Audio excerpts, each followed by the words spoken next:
Another day, another basketball stories na naman ang pagkikwentuhan natin. At ngayon nga ay ang pag-uusapan natin kung kailan nga ba makakabalik sa Lakers si LeBron James at ang blockbuster trade na magagawa ng Golden State Warriors ngayong season. Matapos nga na matalo ang Lakers sa kanilang preseason game laban sa Phoenix Suns, ay bumagsak na nga sa 1 win at 3 losses ang kanilang kasalukuyang record sa preseason. At dahil nga sa patuloy nila na pagkatalo ay hindi na nga naiwasan pa ng kanilang mga fans na mag-alala sa kanilang team.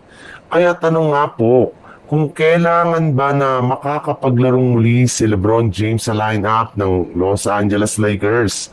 Well, para nga sa inyong kaalaman, ayon nga po sa lumabas na balita, unti-unti nang sumasama si LeBron James sa mga shooting drills at individual practices ng Lakers gayong gustong-gusto nga niya na makabalik sa kanilang team sa lalong madaling panahon. Pero kagaya nga ng naibalita, isang buwan pa nga daw itong mawawala sa Lakers dahil sa tinatamon nitong injury. Ibig sabihin, sa posible na nga na third week pa nga siya ng Nobyembre makakabalik sa kanilang lineup. Kaya habang wala pa nga si LeBron ay kailangan na magtiwala sila sa kanilang mga players na sina Luka Doncic. Sa ibang balita naman, kahit man nga kakabuo at kakumpleto pa lang ng bagong lineup ngayon ng Warriors, ay may lumabas na naman yung balita sa internet na posible nga daw na magkaroon na naman dito ng napakalaking pagbabago para lamang mapalakas ang kanilang team.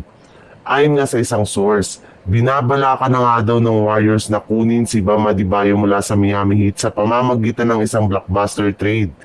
Mismo si Jimmy Butler na nga nagsabi na sinusubukan nga daw nitong i-invite ang kanyang dating teammate na si Bam Adebayo para lumipat sa Golden State Warriors.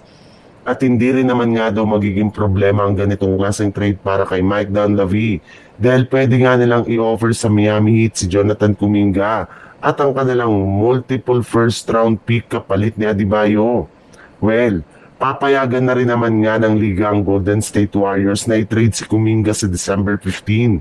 Kahit kakapirma pa lang nito ng kontrata kaya posible nga na mangyari ang kanitong trade ng Miami Heat bago ang trade deadline sa Pebrero.